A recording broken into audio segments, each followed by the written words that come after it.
Hey guys, welcome to this week's episode of Chewing the Fat. This week I have Natalie Husband with me. Is that how you pronounce it? Is that right? Yeah. You don't look like a Sabunjawolu. What's the background behind that? What's the geo there? Yeah, so that's my husband's last name. He's Turkish. Right, okay. Yeah. And what's your background? Aboriginal. Yeah, right. I can see the artwork in the background. That's pretty cool. Do you do all that yourself or? Yeah, I did that one. That was the first one that I did. Yeah, cool. And I saw the one you did with Dean on the weekend. That was just insane. Yeah. So good. Yeah. That's cool. I tried to kind of capture who he was in our culture of how to tell a story through painting. Yeah, right.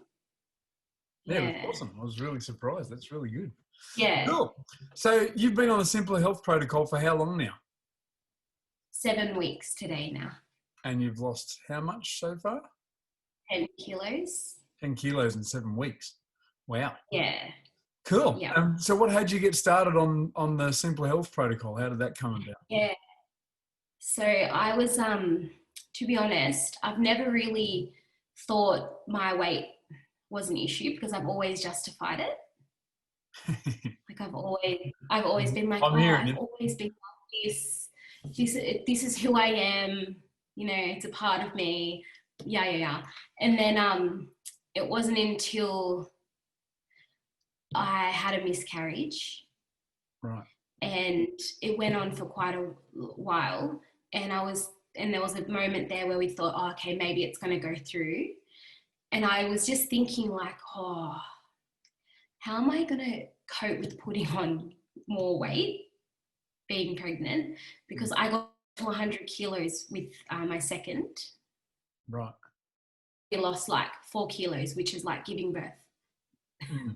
And so when we found out, okay, it's not right, I need to put myself first, do something. My body's telling me something. I'm not feeling healthy. I'm not, living my life what I like.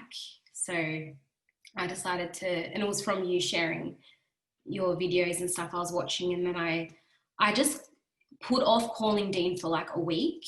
And then I was like, oh, I'm just going to call him. And I was nervous and I talked so much to him. He was probably like, all right, love.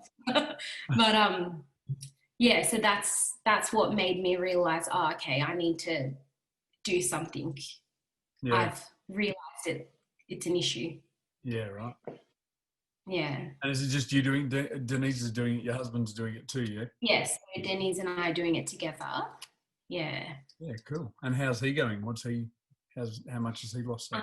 He's lost 12 kilos. In the 7 weeks? Yeah. Yeah, cool. And how have you found doing it together?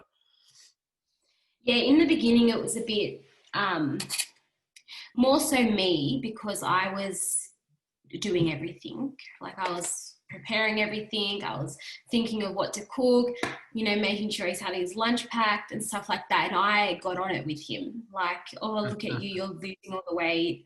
And I'm the one doing everything. And what would annoy me he would say to people, oh, it's so simple. The diet, it's really easy. And I'd be giving him daggers like, yeah, because you're not doing anything. That's so my life. But, yeah. But once I got off that, like I started feeling and seeing the results in myself. And then like 7 weeks now, Denny's has cooked dinner for us a couple of times, which is like almost 4 years married now, and he's never cooked or wanted to or been interested. Yeah. But now he's getting on board, which is really nice. Cool. Good for you. Good for you. Give you a break. Yeah. Like this call now. Is he out looking after the kids while you're on the call? He's at his brother's house with the kids. So. Yeah, cool. Yeah. You can slip me the 50 later for the child minding service. And so what do you do for a living? Well, what's your background work-wise? Okay, so at the moment I'm not working, but my background is I'm a registered nurse Mm-hmm. in immunology, infectious diseases, Yeah, right. And and how have you found the protocol and the coaching from Dean and all that sort of side in relation to your work side of things? I work. Yeah, one thing I have noticed is um, the responsibility of your own health, right? Like with infectious diseases and uh, immunology, it's like people don't take responsibility for the issue, right? So when they come into hospital, we're just providing them the service, the medications, the advice. And then they go home and you're just telling them, okay, take this, take that, do this, and it'll get better. But I'm just being on protocol. I'm like, wow, if only we could tell people, listen, you need to cut out this, or, drink more water. It's always something we're promoting as nurses. Like it would have a huge impact on their disease, on their lifestyle than medications. I found it really interesting and a bit shocked actually when my dad was in hospital with he had a kidney taken out and he had cancer in one of his kidneys, and at one stage he was in a pretty bad way when he was admitted to hospital, and they didn't think he was going to come out.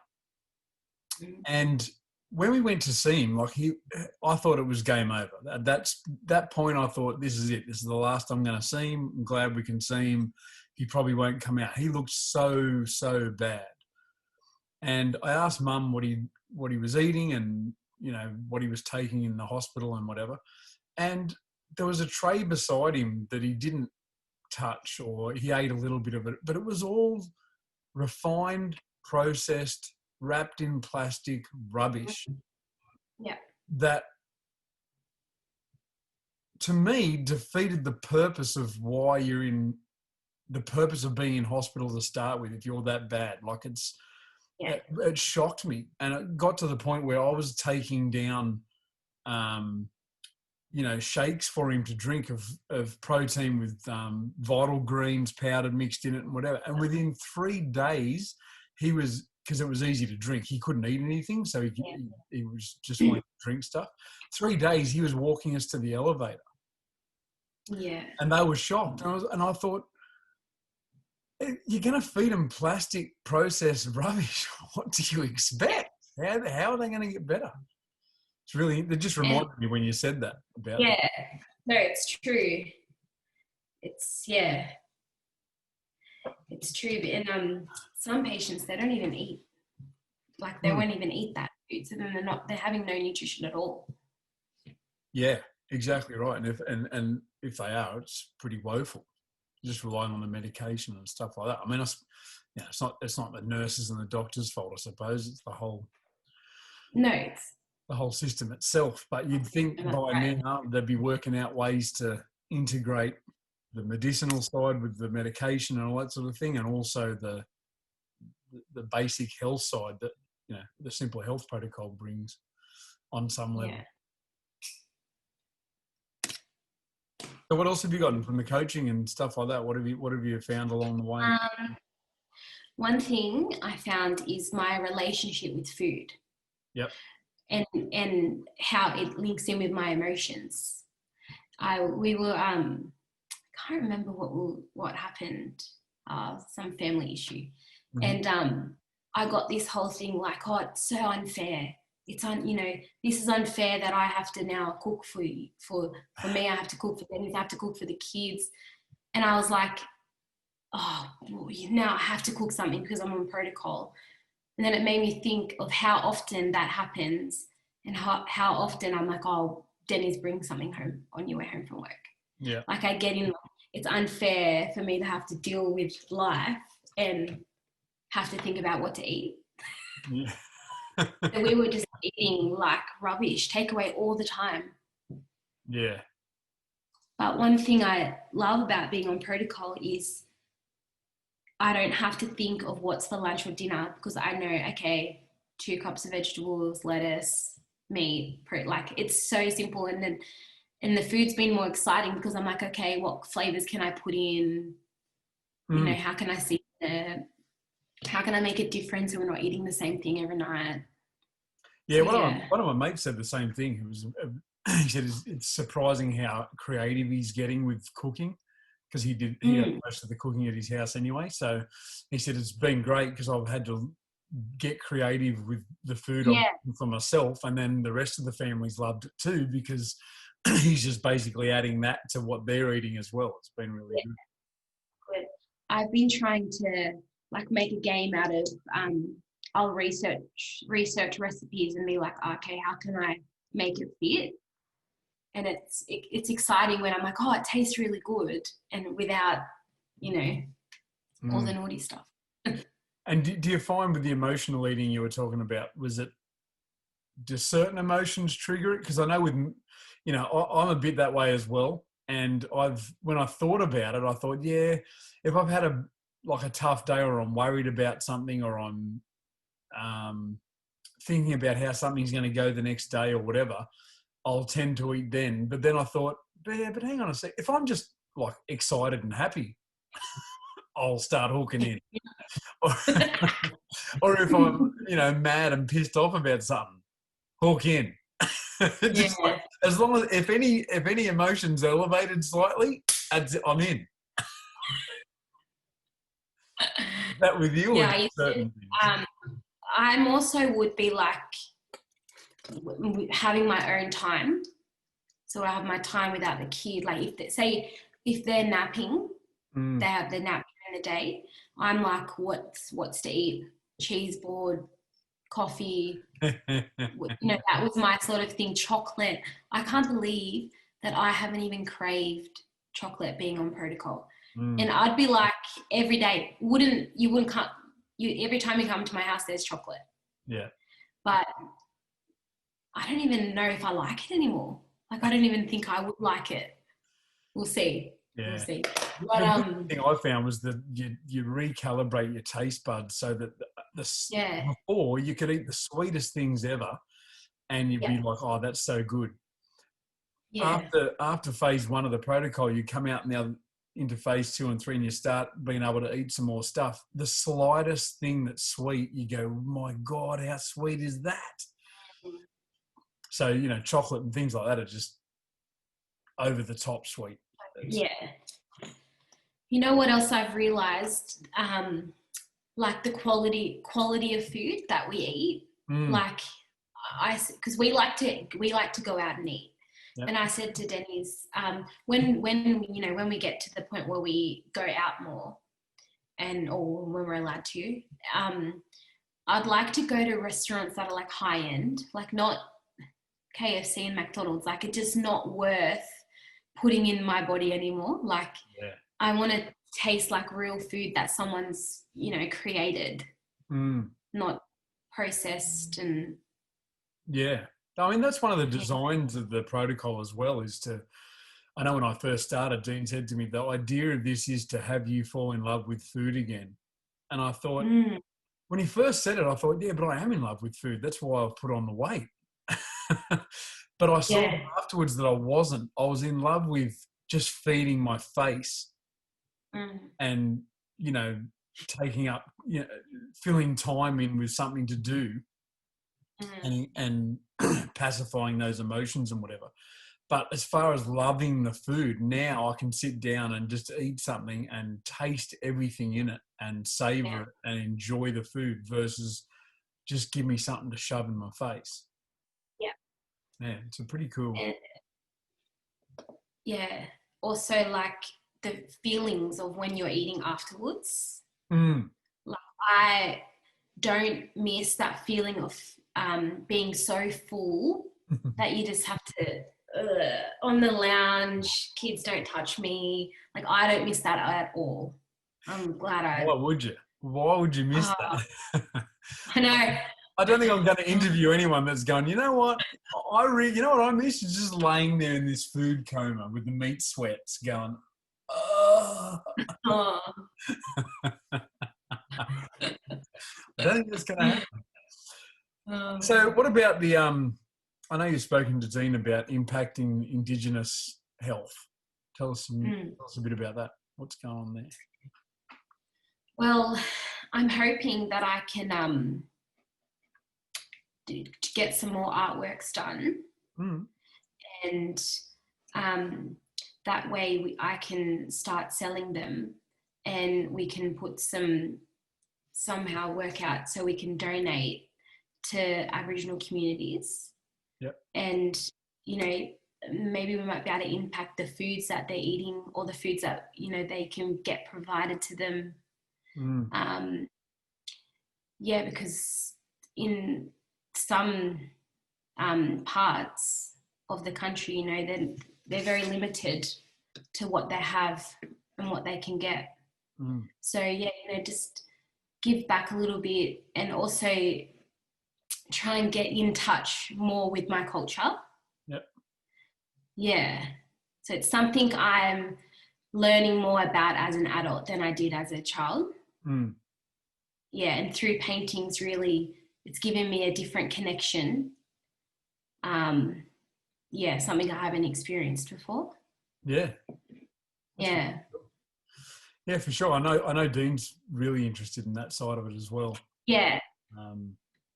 Yeah, he has spoken about that. Indigenous health outcomes, and even in the city and stuff like that. There's the same thing applies. Yeah. You know, right. Everything's available, but just the choices and the easy way. Yeah. That we're all guilty of, I suppose. In just that declining health rate, and then dealing with the health issues after that, and then the medical system, and it just doesn't help. Yeah, doesn't help at all. Doesn't help at all. Exactly right. Cool. Anything else? Anything else you've gotten from the coaching and the protocol that you didn't think was possible, or what's the coaching and the protocol and the weight loss made available to you now? You know what, it's impacted a lot in my parenting. Yeah, right. Like I used to crave just having a minute to myself, and being like, you know, my biggest complaint to Denny's was, it's all for them and none for me. Like I'm giving everything to them. And I've noticed that I haven't been complaining about, you know, the kids, and just I want to be with them, and like I'm not seeking that time to myself. I'm just, okay, what's next? Okay, we've got to do this, we've got to do that. And just, you know, and I can see the difference in them with me. Like they're happy to have their time with me, but then go off and play because I'm allowing them to have it. Where before I'd be like, give me a minute. But that's probably that's because of the foods we were eating. I wasn't able to have energy and function throughout the day because I wasn't sleeping of the night. So during the day, I'd be really tired and grumpy. But it's my being on protocol, I've noticed that my daughter is sleeping better than previous. But I think what was happening was she'd wake up she always wakes up, right? But I was getting annoyed at her for waking up. And then I was like, then I was awake, then I couldn't get back to sleep. And it'd feel like, oh, she's awake all night, blah, blah, blah. But it was actually just me. And she's been sleeping, no issues with her sleep while being on protocol. No, I think what's happened is she wakes up, but you're dead to the world now, and you're getting really good sleep.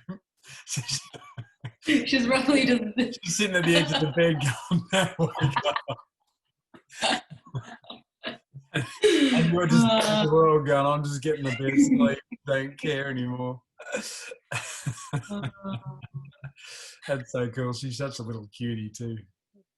Always just giggling away. Yeah, she's very cheeky. Oh, she's got some cheeks on her. Yeah. They will be mine. Cool. All right. Well, thanks for jumping on and having a chat. and No worries. I'll catch up with you again at some stage and see where you're at in a few more weeks, or when you get closer to getting off the phase 1 of the protocol, and Okay. see how you're all going. Great. Awesome. Sounds good. Thanks, Nat. Thank you. See you next week, guys.